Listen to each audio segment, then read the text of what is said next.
काश्यां हि काशते काशी सर्वप्रकाशिका सा काशी विदिता येन तेन प्राप्ता हि काशिका।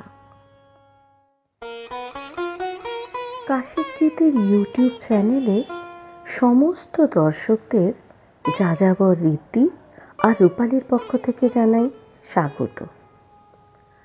আমাদের দুই বন্ধুর পায়ের তলায় সর্ষে, তাই দীর্ঘ 20 বছর পর স্কুলের চাকরি থেকে ভিআরএস নিয়ে বেরিয়ে পড়েছি নিজের শহর কাশীকে আরও গভীরভাবে জানতে।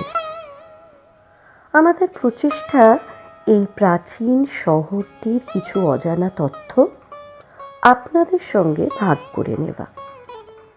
আজকের গন্তব্যস্থল হল প্রাচীন কালী মঠ।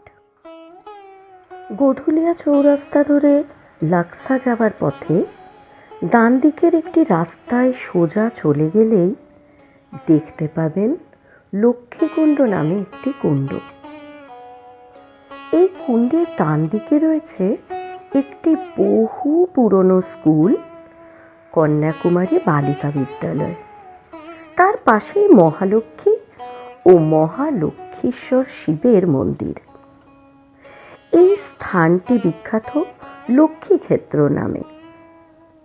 এই মহালক্ষ্মীর বার্ষিক উৎসব আরম্ভ হয় ভাদ্র শুক্ল অষ্টমী থেকে আর শেষ হয় আশ্বিন কৃষ্ণ অষ্টমী তিথিতে। 16 দিন যাবৎ এই লক্ষ্মীক্ষেত্রে বিশাল মেলা বসে। 16 দিন শুধু ফলাহার করে বহু লোকে কঠিন ব্রত পালন করেন। সুরেইয়ার মেলা নামে এই মেলা বিশ্ববিখ্যাত। লক্ষ্মীকুণ্ডর ঠিক উল্টো দিকেই এই প্রাচীন কালী মঠ। কথায় আছে, কাশীর প্রত্যেকটি গলিতে লুকিয়ে রয়েছে হাজার রহস্য। এই প্রাচীন শহরটিতে একত্রে বাস করেন শিব ও শক্তি। তাই তন্ত্র সাধনার আদি কেন্দ্ররূপে এর বর্ণনা পাওয়া যায় স্কন্ধ পুরাণের একটি বিভাগ কাশীখণ্ডে। যুগ যুগ ধরে এখানকার মঠ ও মন্দিরে বহু সাধক সাধনা করতে এসেছেন। অল্প সাধনায় এখানে নাকি সিদ্ধি লাভ হয় অতি দ্রুত। আজও তন্ত্র সাধনার উপযুক্ত তিথিগুলিতে দূর দূর থেকে তন্ত্র সাধকেরা সাধনা করতে আসেন কাশীতে। তবে এই মঠ ও মন্দিরগুলিকে লোকচক্ষুর আড়ালে রাখা হয়। আজও বহু মঠে মহিলাদের প্রবেশ নিষেধ, তবে এই মঠটিতে নয়।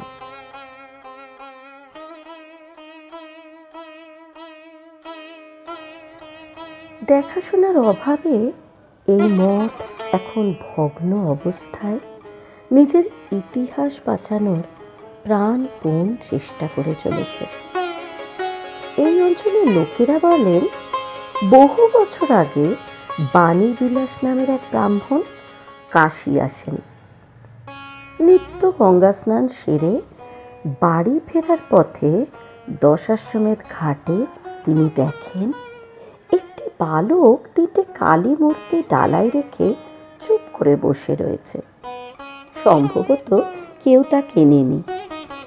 ব্রাহ্মণ সেই 3টি কালী মূর্তি নিজের সঙ্গে করে কালী মঠে নিয়ে আসেন। সেই মূর্তির একটি প্রতিষ্ঠা করা হয় কালী মঠে এবং অন্য দুটি তারাপীঠ ও কামাখ্যায় প্রতিষ্ঠিত। তবে তার কোনো সঠিক প্রমাণ নেই। লোকে বলে, আসল কালী মূর্তিটি গুপ্ত ঘরে রেখে শ্রীযন্ত্র স্থাপিত করা হয়েছে পুজোর জন্য। তবে তা শুধু সাধকদেরই জন্য। সাধারণ লোকেদের জন্য অন্য একটি কালী মূর্তি স্থাপিত করা হয়। এখানে কালী মূর্তি ছাড়া দেখতে পাবেন বাণীবিলাসের সমাধিস্থল, বিষ্ণু মন্দির, দুটি ছোট্ট শিব মন্দির ও একটি ত্রিবেণী কুঁয়ো। প্রাচীন এই মন্দিরটিতে খুব কম লোক আসে। দিনের বেলায়ও এখানে এলে বেশ গা ছমছম করে।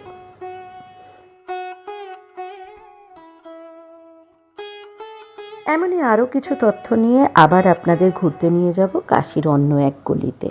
আজকে আসি, নমস্কার।